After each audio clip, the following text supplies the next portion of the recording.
Hay preguntas sobre por qué los humanos están tan fascinados por las armas. ¿Son las vidas que reclaman las que hacen que una espada sea tan hermosa? ¿O es precisamente esa belleza la que mata? Incluso cuando la gente muere, las armas permanecen y algún día las armas dominarán las vidas humanas. La historia comienza en el desierto. Se ha contratado a un grupo de mercenarios para buscar la espada demoníaca Zultúen. Cuenta la leyenda que quien lo posea obtendrá un poder inmenso. Sí, Koju y Mira han venido en nombre de la organización Shashai para recuperar a Zultúen. Esto. La espada está por encima de todas las demás armas legendarias porque fue forjada con la sangre de 1000 demonios. Ikiju advierte a Miora que tenga cuidado porque si permite que la espada lo encante, un demonio se apoderará de su cuerpo. Ikijo no quiere que Miora se convierta en el demonio de los 1.000. La leyenda de Zoltuin se remonta a la época romana, por lo que tiene casi 2.000 años. En aquellos tiempos, un ejército bárbaro atacó un pequeño pueblo en las afueras del Imperio Romano. Los aldeanos no tenían defensas y fueron rápidamente masacrados por los invasores. Los sacerdotes de la aldea rogaron desesperadamente a los dioses que los salvaran, pero los cielos hicieron oídos sordos y, en cambio, recurrieron a los demonios. Sacrificaron las ovejas del pueblo y oraron ante las fuerzas de la oscuridad. El demonio respondió a sus oraciones y envió un caballero solitario. El arma que empuñaba este caballero no era otra que Zaltuin. Cuando el caballero desenvainó la espada, dicen que rugió como una fiera salvaje. La batalla terminó en un instante. El aura demoníaca que emanaba de Zultúen derribó a la horda bárbara. Los aldeanos agradecieron al caballero, pero se habían olvidado de una cosa. No habían rezado a los dioses, sino a un demonio. Esa noche no había llegado para salvar su aldea, sino para aniquilar a todos los seres vivos. Aunque la leyenda los llenó de cierto temor, encontrar a Zoltuin era el trabajo de este grupo. Entonces, siguieron adelante. Al poco tiempo, desenterraron una cámara funeraria que parecía un mausoleo. La luz se filtraba a través de las grietas de la pared de delante. Cuando lograron abrirse paso, descubrieron lo que había dentro de Zultúen. En ese mismo momento, Seiya y Miora llegaron en avión con un escuadrón completamente armado. Los hombres que estaban dentro dispararon tiros de advertencia, exigiendo saber quiénes eran. Miora no mostró miedo y se presentó como agentes de Shashidai, la organización responsable de gestionar las armas legendarias. Ordenó al otro grupo que entregara a Zun. Pero se negaron a obedecer e inmediatamente recurrieron a la fuerza. Mientras sus hombres luchaban, el líder se escabulló solo para apoderarse de la espada. Pero en el momento en que la tocó, la energía demoníaca de la espada lo consumió por completo y perdió todo control. La situación exterior había sido manejada y un equipo armado se apresuró a entrar para encontrar a Zoltuin. Pero todos y cada uno de ellos fueron asesinados a espada. Ikiju no tuvo más remedio que utilizar medidas drásticas para recuperarlo. Mura tomó la espada, la selló dentro de una caja de contención y la misión estuvo completa. Regresaron a la sede de la organización, un lugar que albergaba una vasta colección de espadas legendarias. En la luz reflejada por la espada, casi podía ver rostros de las víctimas de las espadas, y eso era lo que lo hacía tan increíblemente hermoso. Con la misión cumplida, Ikiju tuvo que regresar a su cápsula de hibernación, y este sueño probablemente sería largo. Después de que Seiya se fue, Mura se quedó mirando a Zoltuin, una extraña sonrisa apareciendo en su rostro. Esa noche, los agentes de Shashidai continuaron su trabajo recolectando armas legendarias de otros. Una de esas armas estalló repentinamente en llamas y envolvió un barco entero en el mar. Mientras tanto, Mura comenzó a escuchar una voz, llamándolo dentro de su cabeza. Creyendo que era Zuluim, regresó a la cámara de almacenamiento y sacó la espada de su estuche sellado. Ikillo menor que Ankh mayor que los temores anteriores se habían hecho realidad. Para cuando llegaron los demás, Miura ya había caído bajo el control de la espada y estaba masacrando a todos los que veía. En otra parte, Teikoshi regresó a casa con su esposa embarazada, Okoba. En solo un mes más, se convertirían en padres ya que habían decidido mantener el sexo del bebé como una sorpresa hasta el nacimiento. Teikoshi había comprado regalos tanto para niño como para niña. En otro lugar, la espada Shiru se había vuelto sedienta de sangre una vez más. Los monjes allí realizaron el ritual Ama para purgar a Sheru, menor que Ankh mayor, que es la intención asesina. Pero, trágicamente, el sacrificio de sangre fue superado por la energía oscura de la espada. Se desarrolló otra sangrienta masacre. Aún así, la sed de sangre de Shiryu seguía insatisfecha. Condujo a su anfitrión a la ciudad para continuar con la matanza. La tragedia se produjo cuando Teikoshi y Okoba se convirtieron en víctimas por una cruel casualidad. Teikoshi era asesinado. Okoba sobrevivió. Pero al haber presenciado todo con sus propios ojos, la ira la consumió. Ella miró al espadachín con ojos ardiendo de odio. El espadachín de repente volvió a la conciencia y al ver cuántas personas había matado se sintió abrumado por el terror y el pánico. La espada Shuru se le escapó de las manos y cayó al suelo. Wokobo lo recogió y acabó con su vida. Cuando la policía llegó al lugar de la masacre, Wokobo huyó asustado a un rincón oscuro. Poco después, Sheru también tomó el control de ella, impulsándola a buscar más sangre. Pero justo cuando estaba a punto de golpear a una madre que sostenía a su pequeño hijo, recuperó el sentido y huyó. Quería soltar la espada de su mano, pero no podía. Mer estaba rodeado en un puente. Shashide le pidió que abandonara Zoltwin y se rindiera, pero él ya se había transformado en un autobús y destruyó sus tanques sin dudarlo. Cuando Shashida ordenó un ataque a Zoltwin, Flambridge llegó y acabó con los 2 tanques restantes, junto con los soldados supervivientes. Las 2 espadas se llamaban incesantemente. Existían solo para luchar y buscar enemigos cada vez más fuertes. Ambos se transformaron y se lanzaron a la batalla uno contra el otro. Zoltwin reclamó la victoria y partió triunfante. Wokoba, que no estaba dispuesta a convertirse en una asesina, dio a luz a su hijo y luego decidió quitarse la vida. Un hombre descubrió al bebé aferrado con fuerza a la espada como si estuviera aferrándose a la vida misma. Ese niño era Gaogata. Pasó el tiempo y Gaia resucitó. Poraman junto a Sieke trabajando en la forja del anciano. Hoy, Sieke fue a la escuela como de costumbre, pero durante todas sus clases no pudo concentrarse. Su mente estaba llena únicamente de pensamientos sobre Gai. Cuando llegó el recreo, sus amigos la invitaron a almorzar. También le pidieron que se uniera a ellos en un nuevo lugar de karaoke que acababa de abrir cerca de la estación de tren después de la escuela, pero ella se negó tímidamente. Anteriormente, Seiyuka había recibido una confesión de Ishii, pero ella la rechazó, diciendo que simplemente no lo hizo. No tengo tiempo para una relación. Ishii era el capitán del equipo de fútbol. Guapo, el mejor de su clase. El chico soñado por todas las chicas de la escuela, y el hecho de que sí que lo hubiera rechazado enloquecía a sus amigas. Pensaron que ella estaba loca. Todo lo que sí que pudo hacer fue reír y disculparse. En el viaje en autobús a casa, parecía tener algún sentimiento tácito que aún no podía expresar con palabras. En el momento en que bajó del autobús, se topó con Totsumi, que estaba haciendo recados para el padre de Seiyuka, su amo. En el camino de regreso se encontraron con Gai. Seiyuka quería hablar con él, pero rápidamente se dirigió a cortar carbón. Sika dejó atrás a Totsumi y corrió tras Gai. Ella le agradeció por rescatarla ya que no tenía idea de qué hablar con Totsumi. Intentó invitar a Gai al lugar de karaoke que sus amigos habían mencionado, pero él se negó, alegando trabajo. Sika se irritó porque Gai siempre estaba consumido por el trabajo y nunca iba a ninguna parte. Incluso le dijo que si seguía viviendo así, nunca forjar una buena espada. Esto tocó una fibra sensible. Gai estaba furioso, pero lo mantuvo oculto y simplemente le dijo a Seiyuka que se fuera. Pero el testarudo Seiyuka le arrebató el cuchillo de la mano a Gai, insistiendo en que viniera a jugar con ella. En su ira, Gai lastimó accidentalmente a Sika. Cuando Totsumi vio esto, se enfureció y arrojó a Gai al suelo. Aunque Sika intentó explicarse, Totsumi le echó toda la culpa directamente a Gai. Gai no protestó. Él simplemente hizo una reverencia y se disculpó. En ese momento, Aman salió. En lugar de, al juzgar el asunto, anunció que al día siguiente realizarían el ritual calmante para Shiru. Le dijo a Sike que limpiara su cuerpo en preparación para su papel de doncella del santuario. Después llevó a Gai a la tumba de su madre, el mismo lugar donde había nacido. Pero Gai se negó a arrodillarse ante el lugar de descanso de su madre. Aman había enterrado a Wokoba aquí porque este lugar dominaba toda el área donde vivía Gai, para que ella siempre pudiera vigilarlo. Aman había criado a Gai durante más una década y le enseñó todo lo que necesitaba saber. Ahora quería conocer los planes del niño para el futuro. Gai dijo que quería quedarse con Ien y dedicar su futuro al oficio de la forja. Amen ya esperaba esta respuesta, así que simplemente le recordó al niño que trabajara más duro. Esa noche, Gai fue solo a la habitación donde se encontraba Shiru. En su corazón, consideraba esta espada como su única madre. Totsumi fue testigo de esto. Dentro de un lujoso edificio, se llevó a cabo una subasta de tesoros raros. En marcha. Mickey estuvo presente en la subasta para cumplir una misión asignada por la organización, aunque parecía más interesado en disfrutar de la comida y las bebidas. Marco también estaba allí. Los dos charlaron amistosamente. Durante su conversación, Mickey levantó descuidadamente su copa de vino y el subastador la confundió con una oferta y le otorgó una estatua del Buda Saketae por $130,000. Como esto no formaba parte del plan, la organización no cubriría el coste y él tendría que pagarlo de su propio bolsillo.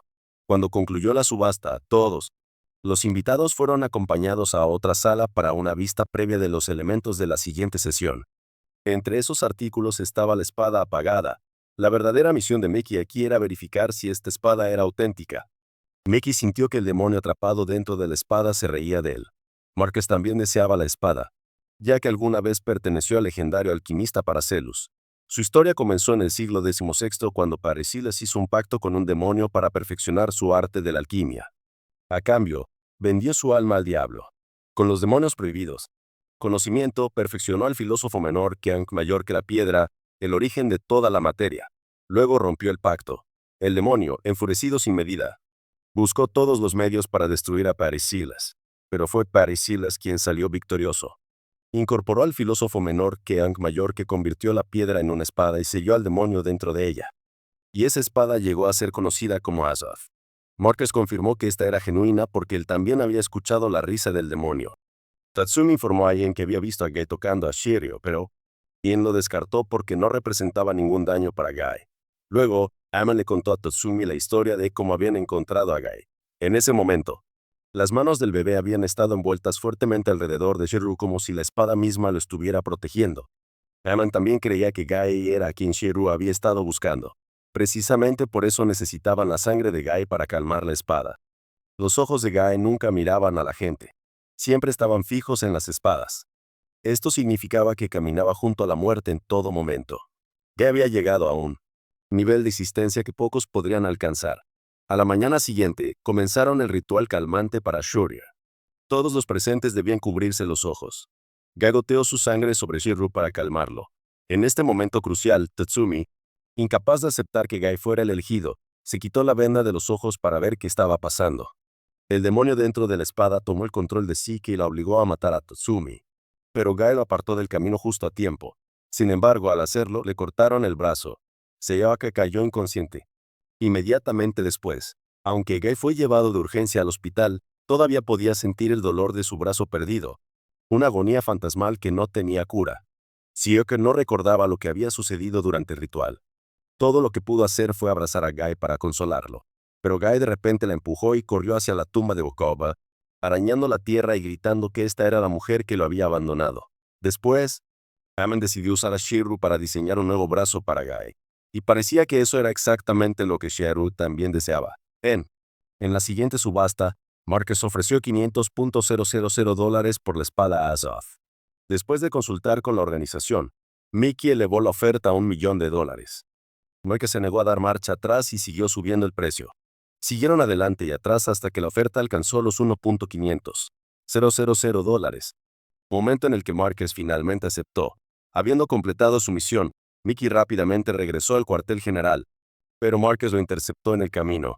Marcus exigió que Mickey le vendiera la espada, amenazando con enviar gente tras él si se negaba. Naturalmente, Mickey no quiso ceder, por lo que los hombres de Marcus atacaron. Mickey los despachó rápidamente, pero aún así no podía irse, porque se había convertido en el objetivo de Zultun. Sus superiores le ordenaron que corriera, pero Mickey sacó el Falgen y se preparó para luchar.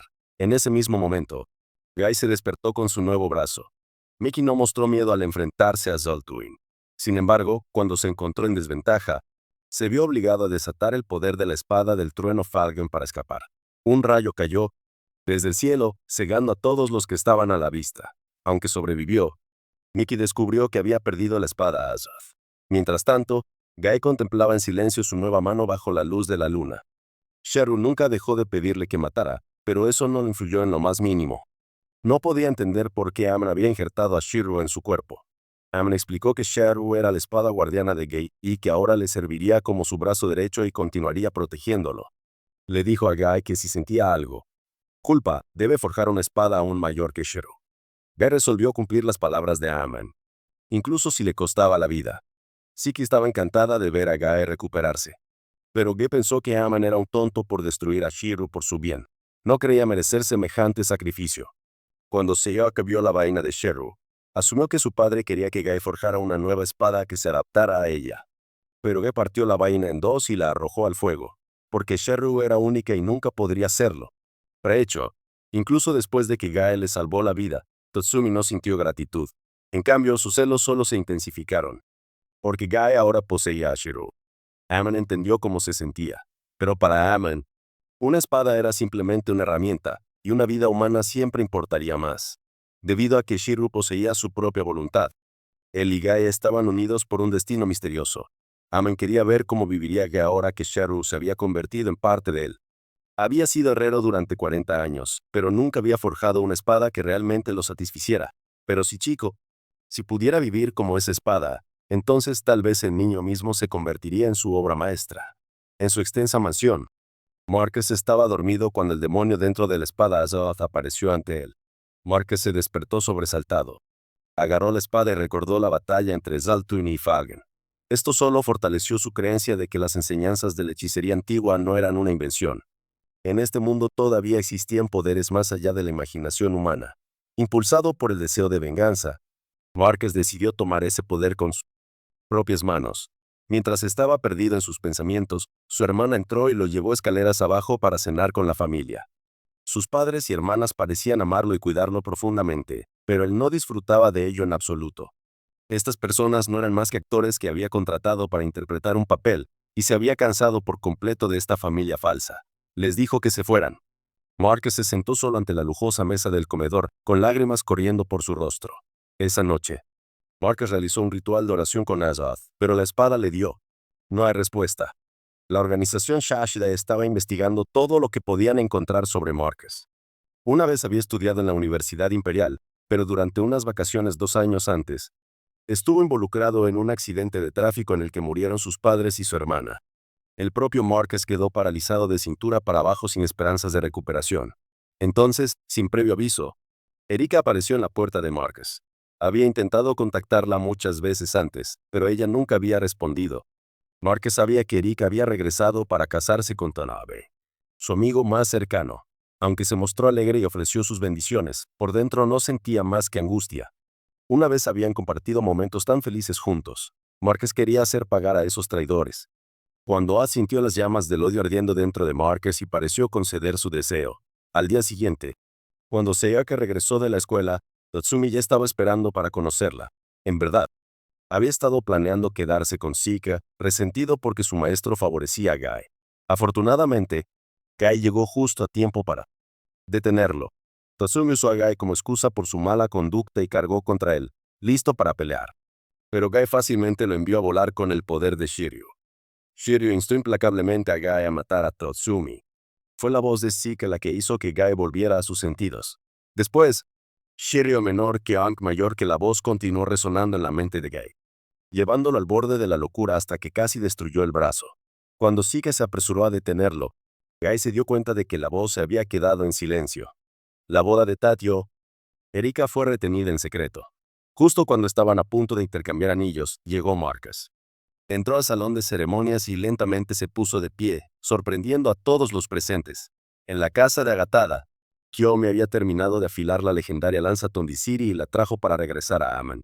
Pero Ima no estaba en casa, por lo que solo podía dejar la lanza con sus discípulos. Tatsumi acechaba en un rincón y escuchó toda la conversación. De vuelta en la ceremonia, los ojos de Marcus ardían con nada más que odio. Se abalanzó hacia Toshio y Erika Swift como una ráfaga de viento. Miki apareció y bloqueó su ataque, dándole a la pareja la oportunidad de huir, pero Marcus los alcanzó en un instante. En ese momento, en el umbral de la muerte, Erika gritó el nombre de Marcus y eso lo hizo regresar. Cayó al suelo, sollozando incontrolablemente. Miki se acercó a él. Le ofreció consuelo e invitó a Marcus a unirse a la organización. Incluso en el camino de regreso con Miki, Marcus no podía dejar de llorar. No podía creer que había intentado matar a Erika, la persona que amaba. La mayoría en el mundo. Pero en verdad, Marcus había estado bajo el control de Azoth. Y una vez que recuperó la conciencia, no recordaba nada. Tatsumi desenvolvió en secreto la lanza Tomakiri para examinarla e inmediatamente fue poseído por ella. Miki llevó a Marcus a la organización Shashidai, un santuario para personas como ellos.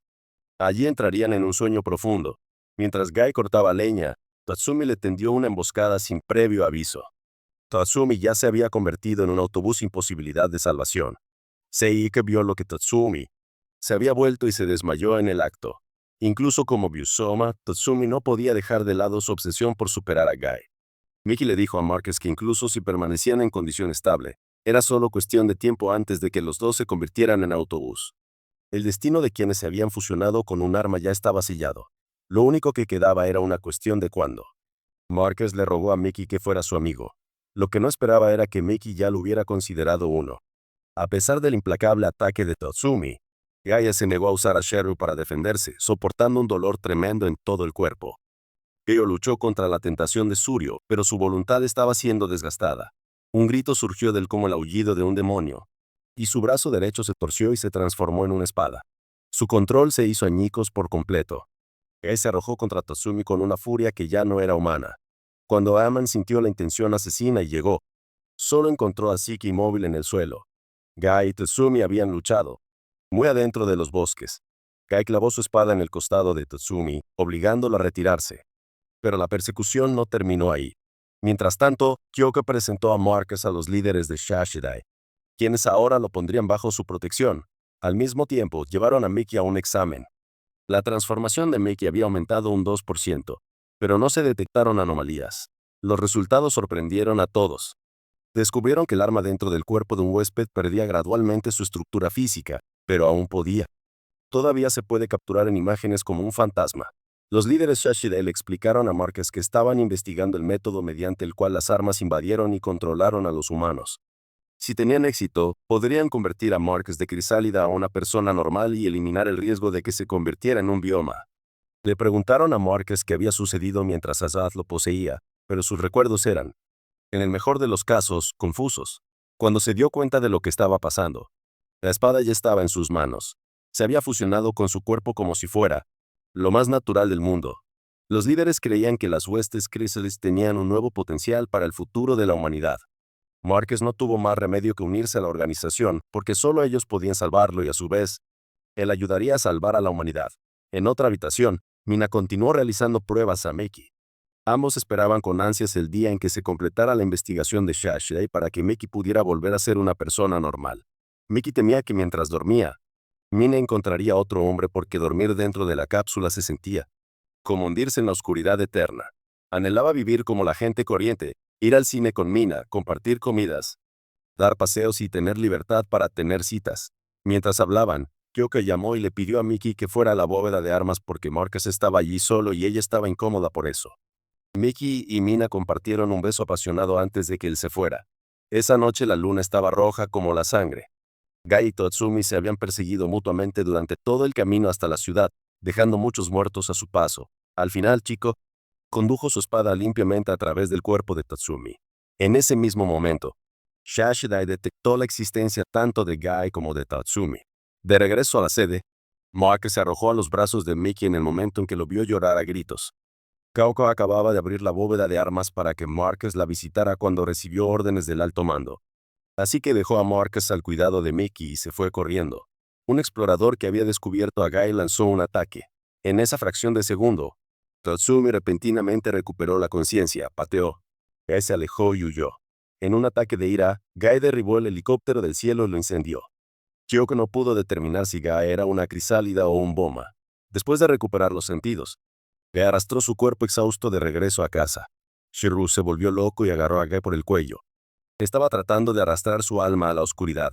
Ama luchó para contenerlo, sufriendo heridas para salvar a Gai. Después de una lucha, Shiryu finalmente cedió. Por su parte, Mickey le estaba dando un recorrido a Marcus. Mientras explica la naturaleza del arma maldita, eran armamentos que portaban sus propias vidas y voluntades.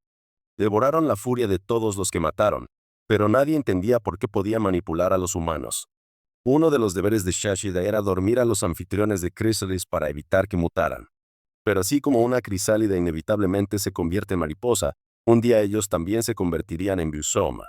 Cuando eso sucediera, perderían toda voluntad y se convertirían en extensiones del arma misma sin nada más que el deseo de matar. Se había producido otra masacre.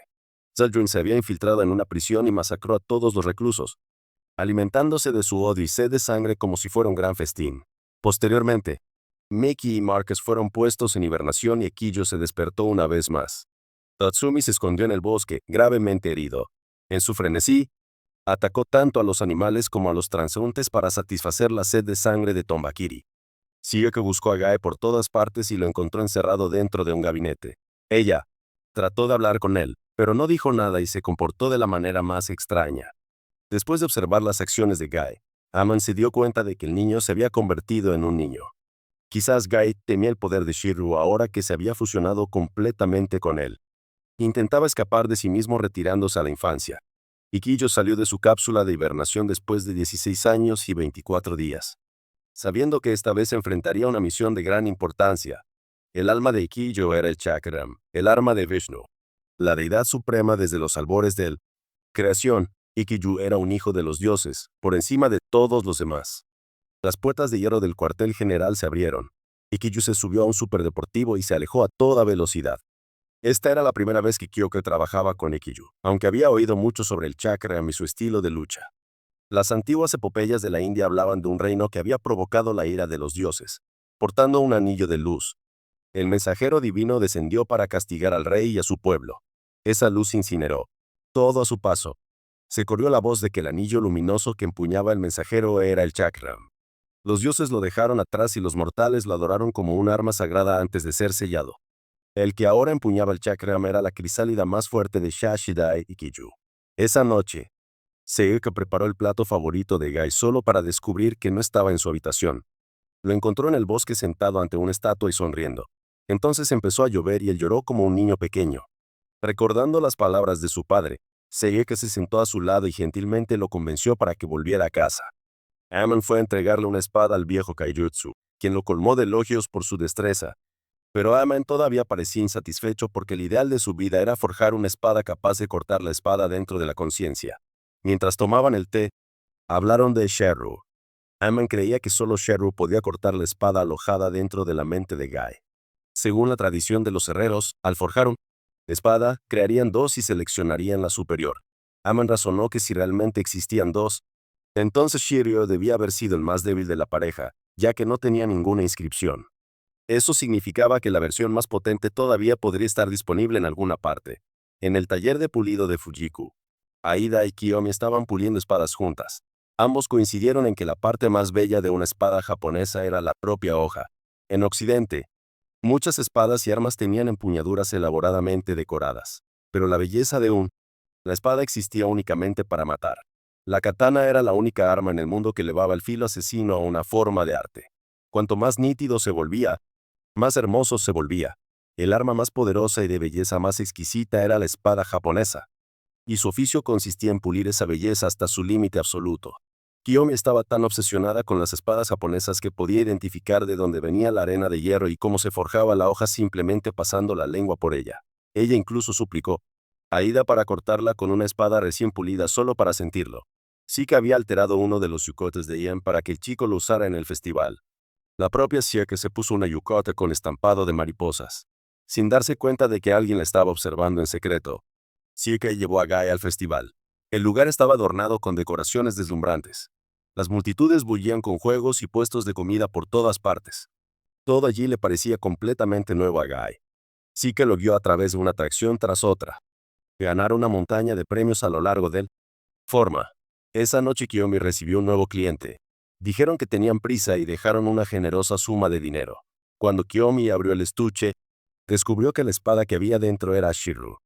Se puso a pulirlo bajo una inmensa tensión.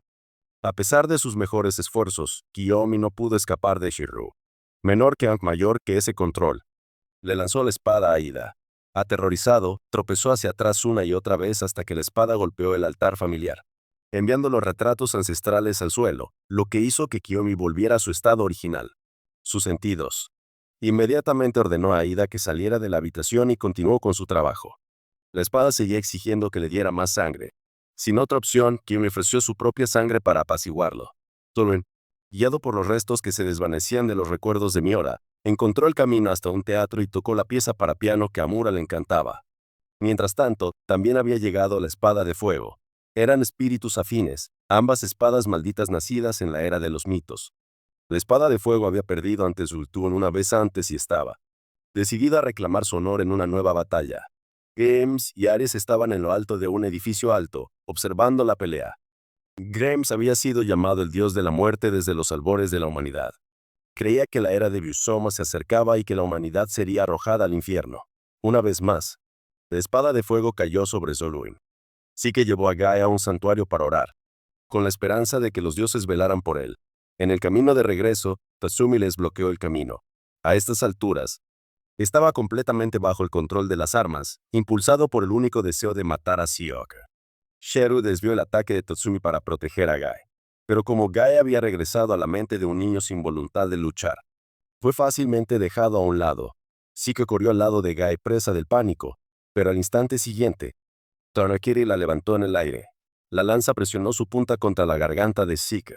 Ella gritó aterrorizada, suplicando por su vida. Ikiju llegó justo a tiempo y cortó el brazo de Tatsumi con el chakra, salvando a Sioka. Aunque Tatsumi alguna vez había sido humano, ahora no era nada más que un monstruo lamentable esclavizado por su arma. Tomori ordenó a Tatsumi que recogiera la lanza con el brazo que le quedaba y cargara contra Kiyo. Por parte de Kiyomi, el misterioso cliente regresó por la espada en el momento en que estuvo terminada.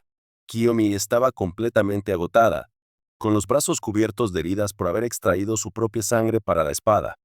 Aida preguntó al cliente sobre el origen de la espada, pero el hombre simplemente sonrió y se llevó la espada. Tatsumi cortó hacia abajo una y otra vez, pero ni un solo golpe pudo tocarlo. Kiyo. Tambakiri lo había consumido completamente y estaba más allá de cualquier esperanza de salvación. Lo único que Akiju podía hacer ahora era concederle un final rápido. Y Kiyo ató fuertemente a Tatsumi con el chakra. En la mano de Gai, Sheru tembló involuntariamente. En un instante, Tatsumi y Tambakiri se disolvieron en agua. Cuando Iko estaba a punto de irse, de repente se dio cuenta de que la persona que había estado buscando era Gai. Ikiju se giró y fijó sus ardientes ojos rojos en el chico, sin decir una palabra. Ikiju se acercó a Gai y le dio un fuerte puñetazo. Chico rompió a llorar y gimió que se lo iba a contar a su madre. Shiko corrió hacia adelante y se paró entre ellos para proteger a Gai. Ikiju no le prestó atención y la hizo a un lado. Agarró a Gai por el cuello y le exigió que revelara su verdadero yo. El viejo Koyo apareció de la nada. Una mirada fue todo lo que necesitó para reconocer a Akiju como miembro del Shashidai. Se sentaron a hablar. Ikiju continuó observando la condición de Wa. Si Gai aún pudiera controlarse, Ikiju lo llevaría con Shashidai. Pero si Chico se hubiera convertido en Abusoma, Ikiju no tendría más remedio que matarlo. Gai no solo conocía a Shashidai, sino también a la organización Gabi. Ikiju los descartó como niños jugando, nada más que obstáculos en el camino. Así, miembro de Gabi, no le agradaron esas palabras. Usar demonios para matar demonios era una herejía. El camino recto para los humanos era destruir a Busoma con sus propias manos. Y él también estaba aquí para cazar a uno, pero yo consideraba todo lo que hacía Gabai como nada más que hormigas intentando derribar un carro. Así que quería eliminar Ikiju inmediatamente, sabiendo que él mismo inevitablemente se convertiría en un autobús. Kaio no tenía intención de detener su pelea. Un choque entre Gabai y Shashidai era extremadamente raro y el anciano estaba ansioso por verlo. Ikiju no sabía que Gabi poseía el arte secreto de la escuela inconsciente de Keno. Vaciaron sus mentes y canalizaron energía espiritual en sus puños. Entonces se lanzó hacia adelante y le clavó el puño a Kiyo. Kiyo estaba realmente sorprendido por el poder de Soin. No esperaba necesitar el chakra contra un mero humano. En el calor del momento, Gai notó que algo emergía del suelo y se lanzaba hacia Soin. Le dio una patada a una piedra, obligándolo a retirarse. Entonces detectó energía demoníaca remolinándose alrededor de Gai y se movió para lidiar con el primero. Pero el Baisoma escondido dentro de la propia sombra de Soin salió a la superficie y lo mató. Luego arrojó su afilada lanza hacia Gai hiriéndolo. El olor a sangre despertó a Shiryu al instante. Tomó el control de Gai, quien clavó la espada limpiamente en el cráneo del enemigo. Ikiju se contuvo queriendo, para ver el verdadero poder de Gai. Gai volvió a golpear y partió el monstruo en dos, pero no murió. Desató un último golpe antes de aprovechar la oportunidad para huir. Ikiju quería verificar por sí mismo si Gai ya se había convertido en un Boma. Derribó a Gai con el chakram. El golpe también devolvió a Gai la conciencia. Ikiju estaba a punto de continuar con su ataque, pero Kaijutsu se aferró a él. Zika aprovechó la oportunidad para ayudar a Gai a escapar. Ikiju estaba lo suficientemente furioso como para matar a Kaiju, pero se contuvo sabiendo que todavía necesitaba que el viejo lo ayudara. Llévalo hasta Gai. Kaijutsu llevó a Kiyo a conocer a Aman para que pudiera aprender sobre Gai y Sheru.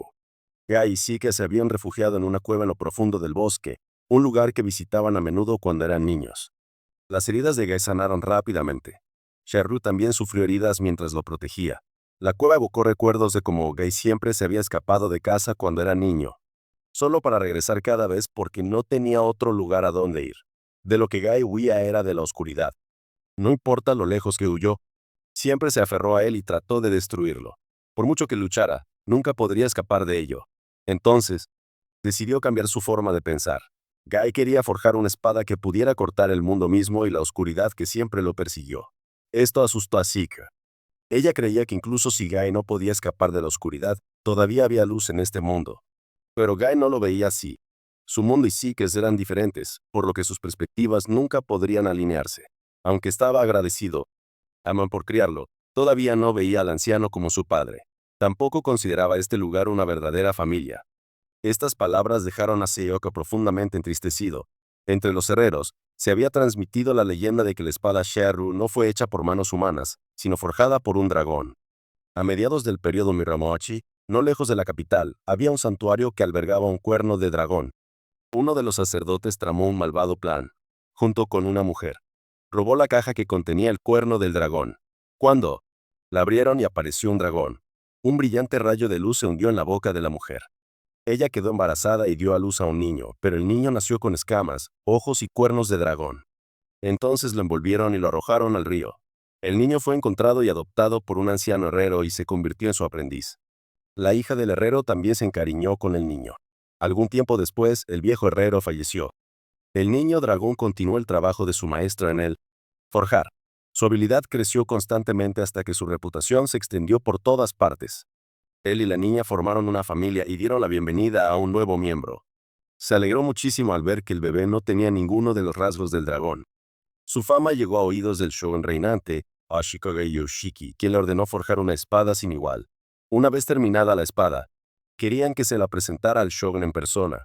Aunque su apariencia hacía que esa audiencia fuera extremadamente peligrosa, no podía desafiar la orden. Al principio, el shogun era muy satisfecho con la espada, pero en el momento en que vio el rostro del herrero, se enfureció y ordenó ejecutar a toda su familia. A pesar de su desesperado favor, su esposa y su hijo fueron arrastrados y ejecutados. Intentaron matarlo también, pero ninguna espada pudo atravesar su piel. Al final, lo desterraron a mar abierto. Él mismo empezó a dudar de si su propia existencia era un error. Llevando la furia de un dragón, forjó dos espadas. Usó al más débil de los dos para tomar su propia vida. Su angustia pareció fluir hacia la espada, y la espada reclamó la cabeza del shogun para vengar a su familia. Luego, ambas espadas desaparecieron. Akiyu lloró cuando escuchó esta historia, aunque rápidamente volvió a su fría compostura habitual. Más allá de esta historia, hubo innumerables otras historias de niños que habían sufrido a causa de espadas malditas. Aman sintió que Kiyo era muy parecido a Gei, también perseguido por la oscuridad. Pero Akiyu se negó a revelar su identidad. Cuando Seoka y Guy regresaron, encontraron a Akiyu esperando. Para ellos, a estas alturas, su intención asesina se había desvanecido. Simplemente quería traer a Guy a Shashidai, porque ese era el mundo al que realmente pertenecía Guy. Amon dejó que Guy tomara su propia decisión, aunque creía que sería mejor si el chico fuera con Akiyu. Kaio estuvo de acuerdo. Querían que Guy estuviera en un entorno que le convenía y estaban ansiosos por ver en qué se convertiría. Guy aceptó ir con Akiyu. Sir no pudo soportar dejarlo irse y corrió tras ellos lo más que pudo. Dentro de la mansión de Shin Motobe, la segunda espada Shiru comenzó a gemir. Antes de regresar a Shashidai, Ikiyu llevó a Guy a su propia casa para reunirse con su esposa después de 16 años de separación. Que había envejecido mientras que Iyo lucía exactamente igual que antes. El jardín se llenó de rosas, símbolos del rejuvenecimiento. Al igual que el propio deseo de Kei de permanecer al lado de Kiyo por un poco más de tiempo. A pesar de todos los años de separación, que nunca había estado con nadie más ni había considerado volver a casarse porque para ella, Ikiyu siempre había estado aquí y nunca había. Realmente se fue. Gei empezó a sentirse confundido. Ikiyu lo llevó a caminar por el jardín de rosas para explicarle todo, desde el destino de convertirse en Boma hasta la hibernación en Shashidai. Durante la hibernación, cesarían toda actividad y serían almacenados. Solo se despertarían cuando fuera necesario. Naturalmente, Ikiyu no podía ver a Kei mientras dormía. Se habían conocido en la escuela secundaria, cuando Kei era solo un año menor que él, pero después de convertirse en crisálida, Ikiyu fue puesto en hibernación y su cuerpo dejó de envejecer. Shogai tenía una regla que prohibía a los miembros revelar cualquier información a personas externas. Entonces Kei no sabía nada sobre la situación de Joe. Sin embargo, ella nunca lo cuestionó y prefirió quedarse y esperarlo. Después de terminar su explicación, Eiki-Yu ahuyentó a Gae para que él y Kei pudieran tener un tiempo a solas. El niño deambulaba solo por las calles hasta que un cartel que decía Sword Sword llamó su atención. La atmósfera interior era eléctrica. En el escenario, dos finalistas competían. Cuando Gae se dio cuenta de que era simplemente un video torneo, quiso irse, pero la multitud era tan densa que no pudo salir. En el escenario, Mido estaba lleno de emoción. Rápidamente derrotó a su oponente y obsequió a la audiencia con una canción. De vuelta en casa, Eiki-Yu y Kei pusieron la canción del baile de la escuela de ese año y bailaron un vals juntos. En aquel entonces, Eiki-Yu había noqueado al compañero de baile de Kei en un ataque de celos, solo para descubrir después que el hombre era su pariente. Fue ese pequeño malentendido lo que les había traído juntos. Eiki-Yu sintió un dolor de tristeza al mirar a Kei ahora. Él ayudó a pintarle las uñas de los pies y recordaron los viejos tiempos. Kei todavía tenía muchos lugares que quería visitar con Eiki-Yu y anhelaba regresar al lago donde habían creado sus mejores recuerdos. Cuando Eiki-Yu le dijo que la llevaría allí, Kei felizmente salió corriendo para prepararse. En ese momento, recibió una llamada de su cuidador informándole a Eiki-Yu que la salud de Kei se había deteriorado gravemente. Iko subió a la habitación de Kei. Ella lo miró, con ojos chispeantes. Ella pensó que tal vez no fuera más que una ilusión. Pero mientras estuviera a su lado, no le importaba. Maiko regresó a la sala verde. En marcado contraste con su personalidad linda y amigable en el escenario, ahora era insoportablemente arrogante hacia todos los que la rodeaban. Maiko volvió a encontrarse con su oponente en el baño. Como no tendría otra oportunidad de verla después del partido, se había escondido allí solo para darle las gracias. Hace un año, había estado a punto de tomar su propia vida. Lo habían acusado falsamente en el trabajo y lo habían obligado a dimitir. Pero la sonrisa de Mido lo había salvado. Le dio la fuerza para mantenerse optimista y buscar un nuevo trabajo. A sus ojos, Mido era un ángel. Ante sus sentidas palabras, Mido reaccionó sin más que disgusto y le lanzó insultos. Su crueldad lo dejó devastado. Posteriormente, Mido asistió a una entrevista. Cuando terminó, chocó con su oponente una vez más. Pensando que le había pasado algo, insistió en ayudar. Sin una palabra, Mido agarró su bolso y lo golpeó sin piedad, como si desahogara todo su estrés y frustración. Después de soportarlo durante tanto tiempo, finalmente se rompió y devolvió el golpe a Midiko sin piedad. La espada de fuego Flamridge, gravemente herida después de su derrota por Zoltwin, buscaba desesperadamente un nuevo anfitrión cuando vio a Mido siendo atacado. Voló hacia ella y aprovechó el momento para instarla a que lo agarrara. Mido agarró a Flamridge y envió al hombre a su fin. Kei se alegró mucho cuando Eiki-Yu la llevó a la orilla del lago. Por un breve momento, sintió como si hubiera regresado a su juventud. Pero la alegría duró poco. Cuando Kei vio su propio reflejo en el agua, una repentina oleada de dolor la invadió. Eiki-Yu quería llevarla al hospital, pero ella le rogó que la llevara a casa, bajo el control de Flammer. Mido atravesó alegremente una manzana entera. Gae intentó correr y detenerla, pero las llamas de la espada lo quemaron. Solo entonces Shiru tomó el mando de Gae y lanzó un ataque contra Mido. Shashire detectó la aparición de Flamridge, pero no pudo localizar a Eiki-Yu, lo que los dejó profundamente ansiosos. En ese momento, Eiki-Yu había traído a Kei a casa. A petición de ella, abrió el armario de madera de su habitación. En su interior colgaba un precioso vestido de novia, que él había preparado hace mucho tiempo, esperando que Eiki-Yu le propusiera matrimonio. Eiki-Yu inmediatamente se arrodilló ante ella. Se disculpó por tardar tanto y le pidió la mano. Después de todos esos años de espera, Kei finalmente pudo usar el vestido de novia que tenía listo. Pero ahora su vida estaba llegando a su fin.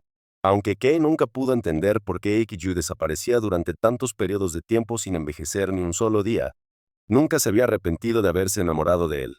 Eiki-Yu le dio un beso en los labios y Kei falleció pacíficamente envuelta en felicidad. Solo después de pasar esos momentos finales con la mujer que amaba a Eiki-Yu contactó a Shashidai para reanudar la pelea. Afuera, Midiko y Gae todavía estaban enfrascados en una feroz batalla, y parecía que Gae estaba perdiendo. Tal como era Mido. A punto de dar el golpe final, Eiki-Yu le devolvió el golpe. Juntos regresaron a la sede. Ambos permanecieron en silencio durante todo el camino, cada uno con un dolor privado. No estaban dispuestos a hablar en voz alta. Yasuko estaba descansando cómodamente en su yate, tomando el sol, cuando notó que a su vaso de agua le faltaba una hoja de oro y se enfureció con Billy. Billy se ofreció a preparar una bebida fresca, pero Yasuko le pidió que le aplicara protector solar. Estaban en una expedición para encontrar el tesoro del pirata Throwler. Antes de largo, un buzo salió a la superficie para informar que se había encontrado un tesoro en el fondo del mar. Juntos, subieron una caja de madera a la cubierta. Pero cuando lo abrieron, lo único que encontraron dentro fue champán. Yosuko perdió los estribos y gritó, furiosa por haber gastado una fortuna contratando a un renombrado equipo de cazadores de tesoros solo para obtener un resultado tan decepcionante.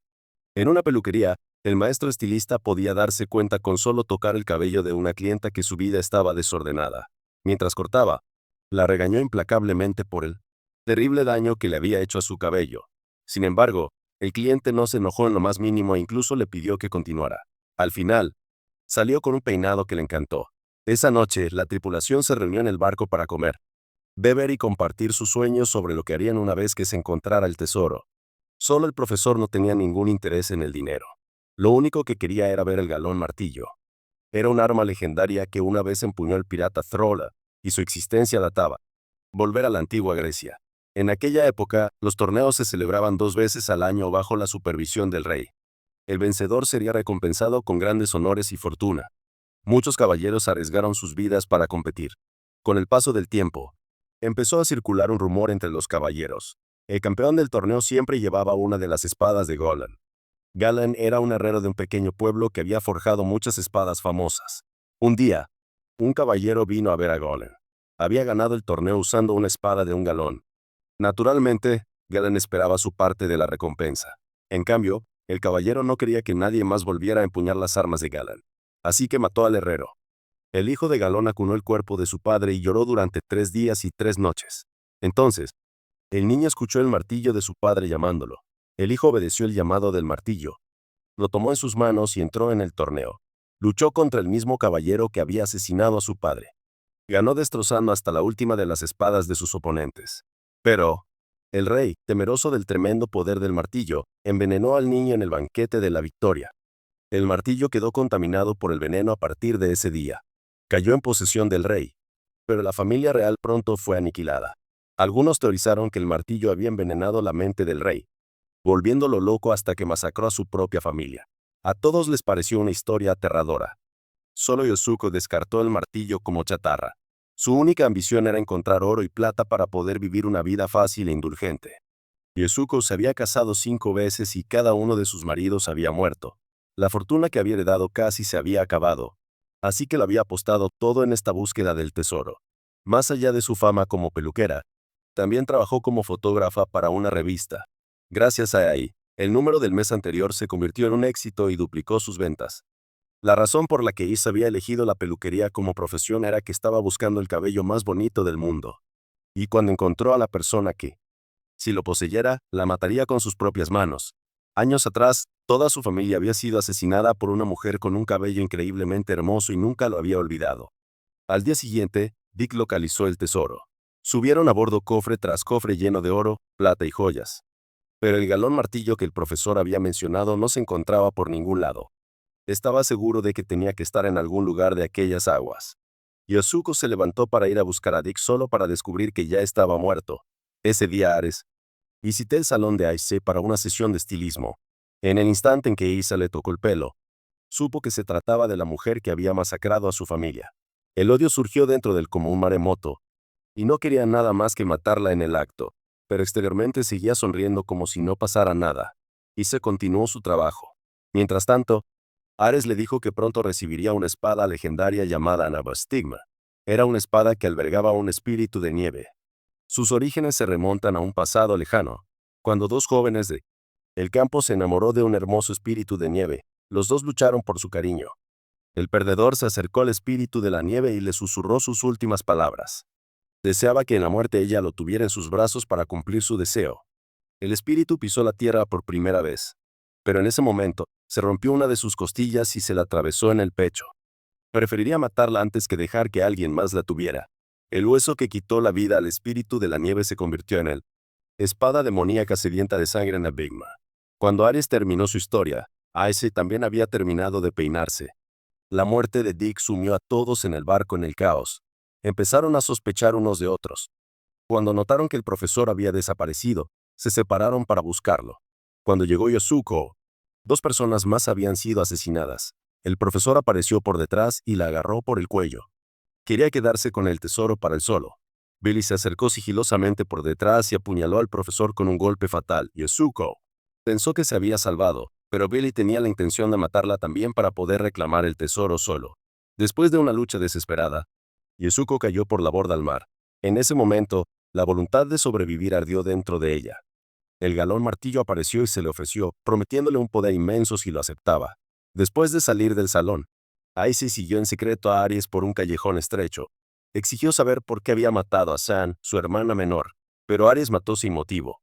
Ella había nacido siendo un arma. Y se tiró. Sacó un arma que había preparado y disparó directamente a Aries. Pero sus heridas sanaron casi instantáneamente. Aries le dijo que su cuerpo albergaba dos armas y que ella le daría una. Icy se tambaleó hacia atrás aterrorizado y le apuntó con su arma, pero ninguno de los disparos le causó ningún daño. Sacó la espada demoníaca Nabastigma y dejó que se fusionara con su cuerpo. Sin ningún capitán a bordo, el barco de Yasuko navegó sin rumbo por el mar. Billy tuvo la suerte de ver pasar otro barco y encendió una señal de humo para llamada de rescate. En ese mismo momento, Yasuko se lanzó fuera del agua hacia la cubierta. El galón martillo lo agarraba en la mano. Billy no pudo ocultar su terror. Regresó al salón y reanudó su trabajo, solo para descubrir que su mano temblaba fuera de su control. Su siguiente cliente no fue otro que Yasuko. Hace mucho tiempo, en un pueblo cerca del mar Mediterráneo, vivía un joven llamado Canadá. Era hijo de un padre humano y una madre hada, lo que lo bendijo con conocimiento. Fuerza más allá de la de los mortales comunes. Cuando Canadá cumplió 18 años, su madre le otorgó el halberd, una antigua arma del reino de las hadas. Cuando se usa para hacer justicia, otorgaría a su usuario un poder inmenso. Pero si se usa para el mal, el portador sufrirá una terrible calamidad. Kenado fue al campo de batalla y usó la alabarda en nombre de la justicia para proteger su aldea. Él solo derrotó a cientos de enemigos y fue aclamado como un héroe. Pero cuando regresó a casa, Canadá descubrió que su amada Sarah se había casado con un joven médico en su ausencia. Consumido por la traición, se enfureció por los celos. Persiguió a la pareja y los mató a ambos con la alabarda. A partir de ese momento, la alabarda se volvió de un color carmesí intenso y comenzó a atacar a personas inocentes. Bajo el control de armas, Canadá masacró a los aldeanos e incluso asesinó a sus propios padres. Al final, Canadá murió de agotamiento, pero la alabarda continuó su masacre. Después de contar la historia del halberd, Kyoko ordenó a Marcus y Mickey que recuperaran el arma para él. Organización. Su objetivo esta vez era el conglomerado inmobiliario Seiyu.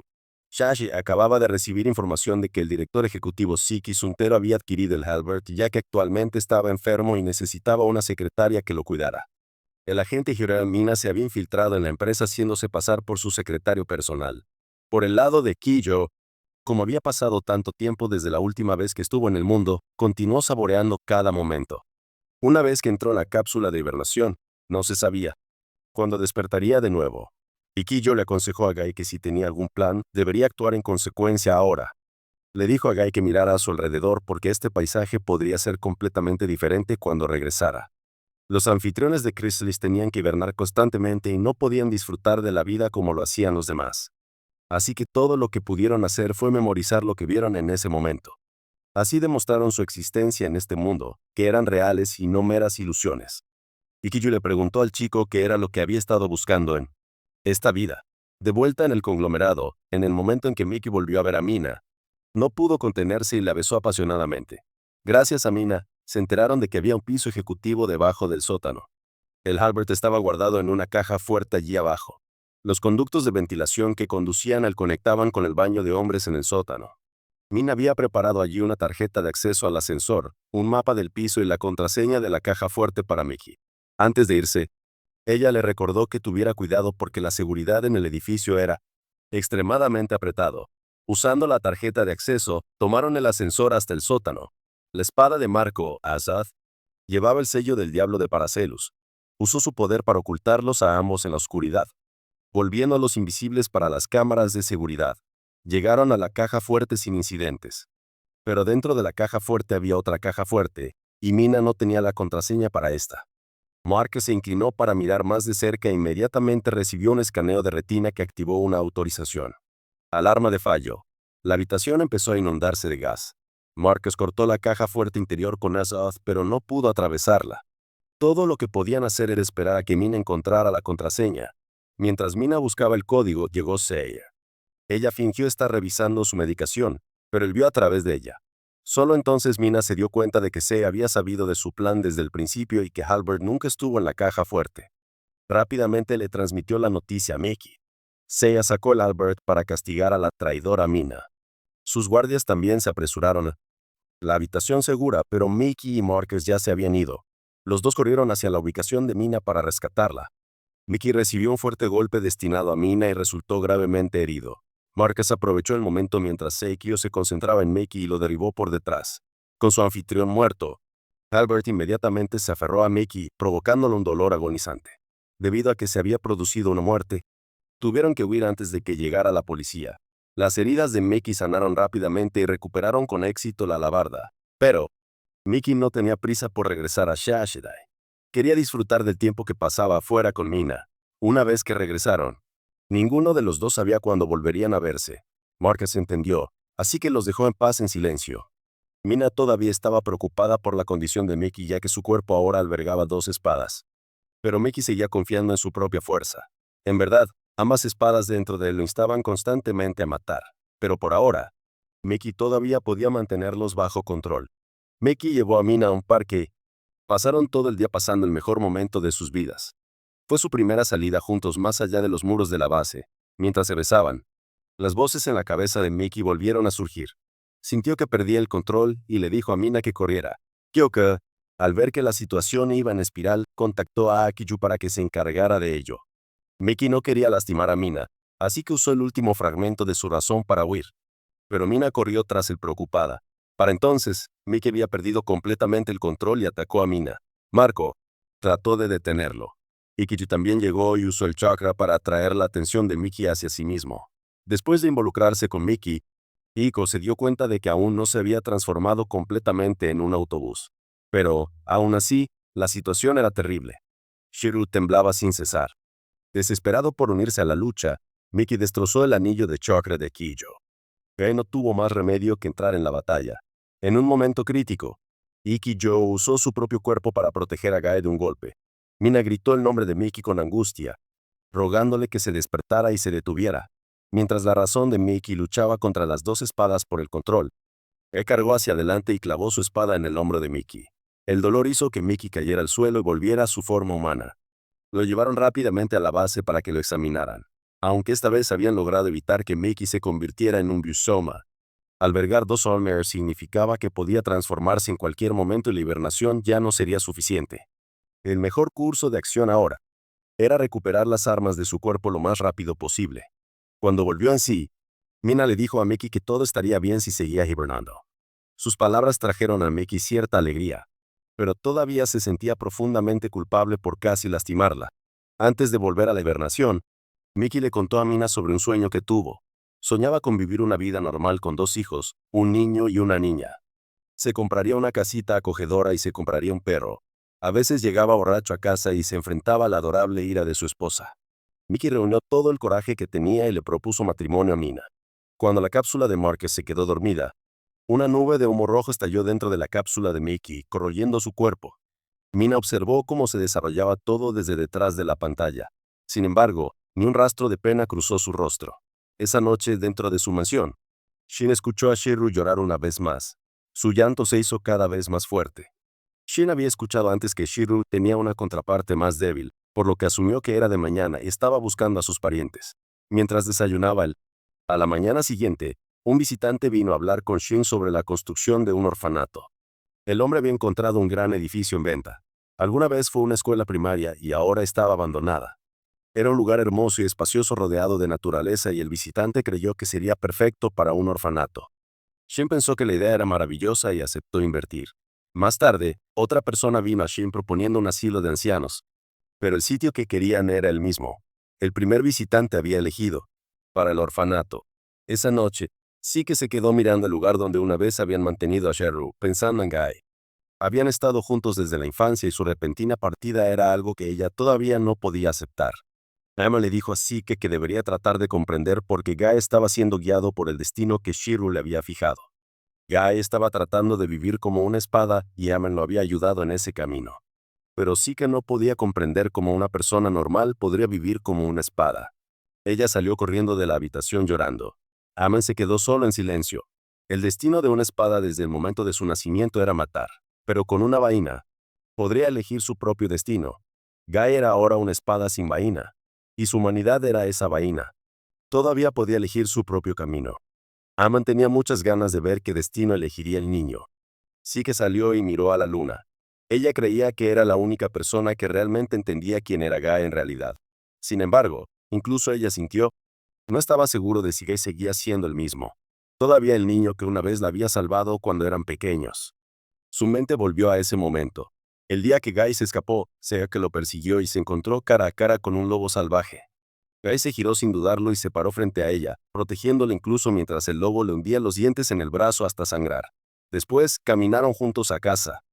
Sí que sabía que en ese mismo momento, Guy también estaba mirando hacia la misma luna. Y efectivamente, Guy estaba sentado solo, contemplando la luz de la luna. Ikiji. Joe se acercó a hablar con él. Le explicó a Guy que no tener nada que proteger ni nadie a quien amar significaba que ni siquiera podía protegerse a sí mismo y que por eso era débil. Al día siguiente, Shin fue personalmente a inspeccionar el sitio propuesto. Pero los dos proponentes del proyecto no podían dejar de discutir sobre cómo debería convertirse el lugar. Shin miró a su alrededor durante un rato. Entonces se le ocurrió una idea. Combina el orfanato y el asilo de ancianos en uno. De esta forma, los mayores podrían cuidar a los niños como si fueran sus propios nietos. Todos. Pensó que la idea era brillante y acordaron trabajar juntos. Después de que Guy se fue, Sika permaneció distraída e infeliz en la escuela. Sus amigas la invitaron a una pastelería recién inaugurada para levantarle el ánimo. Sika asintió alegremente. En el santuario, Kei se reunió con Kazuma, un miembro de la organización Gebi. Kazuma había venido a disculparse por los problemas que había causado Soi. Kei no guardaba rencor e incluso le había dado a Soi un entierro digno. El incidente hizo que Gabi se diera cuenta de que todavía tenían mucho que aprender.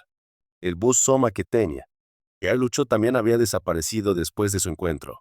Dado que tanto Shashidai como Gabi compartían el objetivo de destruir Busoma, Koyu sugirió que las dos partes cooperaran. Lo que los distinguió fue que Gabi luchó sin armas, confiando únicamente en sus cuerpos según lo otorgado por los dioses. Pero no todos podían ser como Himiko, por lo que aún tenían que entrenarse todos los días. La organización Gabi creía que las armas se creaban para matar y que quienes las empuñaban eran igualmente detestables. Que preparó una comida sencilla y se quedó en el sitio de construcción con Akiyo. Quería saber por qué a Akiyo no le gustaba regresar a Shashidai y aún así seguía siendo miembro. La respuesta fue sencilla. Para sobrevivir, los anfitriones de Chrysalis inevitablemente se convertirían en Busoma. La hibernación en Shashidai podría retrasar ese destino. Iko estaba aterrorizado de convertirse en Boma porque significaba perderse por completo. Pero Guy no entendía por qué uno tenía que aferrarse tan desesperadamente a sí mismo. Entonces Iko le contó una historia de hace mucho tiempo. En aquel entonces, Iki Joe era un soldado que luchaba junto a sus camaradas. Una granada fue lanzada hacia ellos sin previo aviso, matando a la mayoría de ellos. Iki Joe también resultó gravemente herido. Antes de perder el conocimiento, vio al enemigo cargando hacia ellos. Fue entonces cuando apareció el chakra y le otorgó su poder. Sus heridas sanaron y Akiyo se puso de pie y eliminó hasta el último enemigo sin ayuda de nadie. Pero cuando se dio la vuelta, dispuesto a matar también a sus propios camaradas, una fotografía de él y Kei se deslizó de su bolsillo. Verlo le recordó a la mujer que amaba y lo devolvió a sus sentidos. Iki-yo le dijo a Guy que no dejara que el arma lo usara a él, sino que le empuñara por la persona que amaba, la persona que quería proteger. Sin eso, siempre sería frágil. Shiko fue a la pastelería con sus amigas, pero aún así no pudo encontrar ninguna alegría. Después de despedirse de ellos, se topó con Shin. Estaba ayudando a recoger firmas para una petición. El parque Izumi estaba en peligro de ser demolido para dar paso a un complejo de apartamentos. Pero era un espacio verde exuberante adorado por los residentes locales. Shin se negó a dejar. Se había perdido un oasis tan hermoso y había intervenido para ayudar. Sioka felizmente firmó su nombre. Poco después, un grupo de matones le cerró el paso. Shin dio un paso adelante para razonar con ellos, pero fue golpeado hasta convertirlo en pulpa. Cuando volvió en sí, sé que estaba a su lado. Después de irse, los matones dirigieron su atención a Mido. Ese fue su mayor error, porque nunca volverían a ver otro amanecer. Mido caminó hacia donde estaban Sike y Shen, fingiendo que no recordaba nada y se movió para atacarlos. Afortunadamente, él llegó justo. Es hora de bloquearla. Shin reconoció lo que había en el brazo de Guy. Era Shiru. Mientras buscaba a Guy, Ikiyo se encontró con Zultuen, pero no tenía intención de luchar y se marchó rápidamente. Un dolor repentino recorrió a Akiyu. Parecía que el chakra dentro de él comenzaba a cambiar. Después de un breve duelo con Guy, Mido se dio cuenta de que no era rival para él y huyó. Sí que vio que Guy estaba herido y quiso llevarlo a casa, pero Guy se negó porque ya no tenía un hogar al que regresar. Le dijo fríamente a Seok que está a un lado y déjalo en paz. Todo lo que Seok pudo hacer fue observar su silueta en retirada a través de sus lágrimas. Al día siguiente, la clase de Seok dio la bienvenida a un nuevo estudiante transferido. Para su sorpresa, era Shin. Después de la muerte de Miki, Shashide alteró la apariencia de Mina e implantó recuerdos de Marcus para que pudiera hacerse pasar por su exnovia. Ahora pasó a ser Tokogi, encargada de monitorear a Marcus. Luego despertaron a Marcus para un examen de rutina. Shashide aprovechó esto como una oportunidad para que Marcus conociera a Ya. El momento en que Marco, cuando la vio, le recordó a Erika. Ya se presentó como la consejera de Marcus y explicó que ella sería responsable de supervisarlo de ahora en adelante. Estar cerca de Ya hizo que Marcus se sintiera un poco tímido. Comenzó con algunas preguntas sencillas para romper el hielo. Incluso le mintió a Marcus, diciéndole que Miki todavía estaba en hibernación para tranquilizarlo. Marcus confió en ella y abrió su corazón.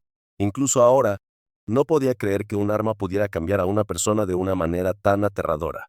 Marcos sintió un miedo profundo cuando pensó en la posibilidad de convertirse él mismo en autobús algún día. A permaneció cerca, mostrando comprensión y ofreciendo consuelo. Pero Marcus todavía temía convertirse en un monstruo. Ya lo tomó entre sus brazos para calmar la ansiedad en su corazón. El gesto era idéntico al que había hecho Erika después del accidente de Marcus. Marcus volvió a confundir a Ya con Erika. Y eso, por supuesto, era exactamente lo que ella pretendía. En el camino de regreso a Shashidai, Akiyo le contó a Guy muchas cosas. Crisálida. Los anfitriones no eran diferentes de los pacientes que padecían una enfermedad terminal. Ningún medicamento podría detenerlo. Lo que les esperaba al final no era solo la muerte, sino ser consumidos por los instintos de las armas y perderse por completo. En todo el mundo, innumerables armas conocidas como la sabia alma manipulaban a los humanos. Chicos, Sharu poseía la rara habilidad de cristalizar. Shashida existió para recolectar y preservar la sabia alma de todo el mundo. Era una instalación donde los anfitriones de Christ podían vivir aislados y ser estudiados antes de su llegada. Las armas tomaron el control total. Vinieron aquí para entrar en hibernación. Mientras tanto, Shashida continuaría investigando una cura. La hibernación duraría hasta que se perfeccionara esa cura. En la escuela, Shin llamó la atención de sus compañeros de clase por su capacidad para hablar varios idiomas. Pero esa misma cualidad lo convirtió en el blanco de los matones de la escuela. Aunque estaba asustada, Seeke dio un paso adelante y llamó a gritos a un maestro, atrayendo a una multitud de estudiantes a su alrededor. Esto asustó a los matones y los hizo retroceder. Después Seeke y Shin habló juntos. Cuando Shin preguntó acerca de la persona que los había salvado el otro día, sí que le dijo que era alguien a quien consideraba su hermano menor, un niño llamado Guy. De vuelta en el cuartel general, Kyoke estaba furiosa con Akiyu cuando él y Guy regresaron. Después de terminar su misión, se negó a regresar e ignoró todos sus mensajes. Después de darle la bienvenida a Guy, Kyoke le ordenó a Akiyu que regresara inmediatamente a su cápsula de hibernación. Pero esta vez no quería volver. Akiyu también hizo un descubrimiento. Kyoke era la hija, pero alguien a quien había conocido una vez cuando era niño. Ikiyu quería tratar personalmente con Mira ya que los dos habían trabajado juntos. Como mínimo, le permitiría pagar una deuda que tenía con Miura. Ikiyu sabía que Kyoka también quería salvar el alma de su padre. Ikiyu solicitó permiso para luchar contra Zoltun, pero Kyoka no tenía la autoridad para concedérselo. En su camino para encontrarse con los superiores, Kyoka recordó el día que perdió a su madre. Sabía que no quería perder a la única familia que le quedaba. Kyoka conoció con los dirigentes y plantearon el tema que Ikiyu había planteado, pero lo consideraron innecesario. Había pasado más de una década desde que Miura se convirtió en Zoltun, y muchas huestes de Chrysalis habían caído en sus manos. Aunque aún no se había anunciado, la organización había completado el desarrollo de un arma anti-Bishomo y tenía intención de usarla en Zoltun. Se negaron a usar Prism, el tratamiento que podía convertir un autobús en humano en Miura porque había empañado el legado de Shashidai. Kyoka no tuvo más remedio que obedecer. Ikiyu llevó a Gael, bóveda de almacenamiento de alma. Sabía que si insistía en enfrentarse a Suryuan, él mismo podría convertirse en autobús. Pero solo una crisálida podría derrotar a un autobús. Para ejercer el poder de las armas y ganar una batalla, uno tenía que sincronizarse con el núcleo de alma dentro de su cuerpo. Cuanto más tiempo estuviera sincronizado, más rápido se convertiría en un Boma. Estas armas malditas ansiaban sangre y guerra. Despojaron al cuerpo del anfitrión de su corazón humano. Después de salir de la bóveda, se encontraron con Marcus y ya. Marcus estaba lleno de fe en que Shashda los ayudaría a convertirse en gente normal otra vez. Ese día, después de la escuela, Sayaka fue a un club con sus amigos. Como ya no había nadie esperándola en casa, al ver esto, Shin se inscribió en el mismo club al que se había unido Seeker. Mientras todos los demás dibujaban un jarrón como tema, Shin dibujó a Sayaka en su lugar. Zuen continuó su interminable ciclo de matanza. Se desplegó infantería pesada para atacarlo, pero fue aniquilada en un abrir y cerrar de ojos. Luego se enviaron a la batalla unidades blindadas mecanizadas recientemente desarrolladas. Lograron sostener Zalten a raya. La mente de Kaoko regresó a su infancia, a la imagen de su amable padre enseñándole a tocar el piano. Kyoka había escuchado una vez a Mer hablar sobre Ikiju. Dijo que yo era vaga pero confiable y por eso Kyoka le confió el destino de su padre. Ikiju luego se llevó a Gai con él. Kyoko miró la imagen de Mir en la pantalla y recordó la última vez que se había despedido antes de partir para una misión. Ella había estado tan inquieta que corrió tras él y lo abrazó, rogándole que prometiera que volvería. Pero Miura simplemente sonrió, le dio unas palmaditas en la cabeza y entró en el coche. Y después de eso, Mura se convirtió en lo que era ahora. Aunque las unidades mecanizadas eran poderosas, no pudieron retener a Zaltuin por mucho tiempo. Ahora sería un enfrentamiento entre dos viejos amigos. Ikiju recordó la bebida que habían compartido una vez y le prometió a Miura que volverían a levantar sus copas juntos en el más allá. Ikiju sabía que se le acababa el tiempo. Entonces, antes de enfrentarse a Zuen, le hizo prometer a Gai que sí. Convertido en un Byusoma, Gai sería quien lo derrotaría. Gai dio su palabra. Ikiju quería que Gai reconociera su propia debilidad cuando llegara ese momento. Frente a Miura, Ikiju preguntó que lo había asustado tan profundamente que buscó tal poder. Zuen golpeó primero. Ikiju dio todo lo que tenía para liberar a Mira. Hace mucho tiempo, una vez se habían dicho que si llegaba el día en que Mera se perdiera, lo golpearía tan fuerte como pudiera. Ninguno de los dos imaginó que esas palabras algún día se harían realidad. Kyoko miró la batalla desde detrás de su pantalla, rezando en silencio para que Kiyo salve a su padre. Después de salir del club, Shin siguió a Sayaka para darle el retrato que había dibujado. Sayaka no rechazó el regalo de su nueva amiga. El mayordomo de Shin llegó a recogerlo poco después. El asalto de Zaltuin no se dio. Uno por uno, Ikijo, menor que Ankh, mayor que los anillos de luz, se hicieron añicos. Por un golpe de suerte, uno logró atar a Zaltuin. Justo cuando Ikijo se preparaba para dar el golpe final, una oleada de dolor lo hizo caer de rodillas. Jun se liberó y contraatacó, hiriendo a Ikijo. Zuen exigió que Ikijo se despojara de su crisálida y luchara con todo su poder, pero él se negó. Gai saltó a la Frey para darle tiempo a Ikijo para recuperarse. Desde lo alto, Grims observó la batalla con satisfacción. Ikijo estaba esperando la oportunidad perfecta para asestar un golpe fatal. Cuando llegó el momento, desató una andanada de anillos de luz. Mientras Zaltuin estaba ocupado destruyéndolos, Gai avanzó y lo hirió. La esperanza de victoria comenzó a parpadear. Ikijo arrojó un anillo enorme de luz hacia Zaltuin. Gai entró al mismo tiempo. Parecía que esta batalla estaba a punto de llegar a su fin. Pero Grims interceptó el ataque de Gai. Zaltuin inmediatamente cayó de rodillas con indiferencia. La llegada de Grims llenó de temor a Kiowa. Zaltuin se retiró, dejando a Gai y Ikijo solos para enfrentarse a Grims. Gai podía sentir que la intención asesina de Grims existía en un nivel completamente diferente al del autobús con el que habían peleado antes. Kazuma regresó a la base de Gobi para encontrar a Himiko. Él fue al cascada y reportó la muerte de Soin. Himiko sintió que todavía estaba demasiado débil. También podía sentir la energía violenta de una batalla distante estallando a lo lejos. Himiko se limpió debajo de la cascada para que ninguna mancha demoníaca pudiera corromperla. Le recordó a Kazuma que él también necesitaba concentrarse más. Cuando Sayaka regresó a casa, abrió el retrato que Shen le había dado. Se dio cuenta de que la chica del cuadro parecía profundamente triste. Desde que Gai se fue, ella siempre había tenido ese aspecto. Ella miró a una fotografía que habían tomado juntos y se preguntaba cuándo se volverían a ver. Ikijo reconoció la figura ante él como Grims, el dios de la muerte. Esta era también la primera vez que Ikijo se encontraba cara a cara con él. Kyoka ordenó a Ikijo que se retirara, sabiendo lo peligroso que era Grims. Aunque Ikijo quería obedecer, ya no tenía fuerzas para escapar. Quería luchar solo para que Gai pudiera escapar. Pero no había manera de que Gai aceptara eso. Incluso después de presenciar de primera mano el poder de Grims, Gai todavía estaba listo para pelear. Grims le dijo a Gai que la era de la humanidad pronto llegaría a su fin y comenzaría la era de Byusoma. Romperían sus caparazones humanos y se convertirían en los arquitectos de un mundo nuevo. Y ahora era el momento de que Busuma renaciera.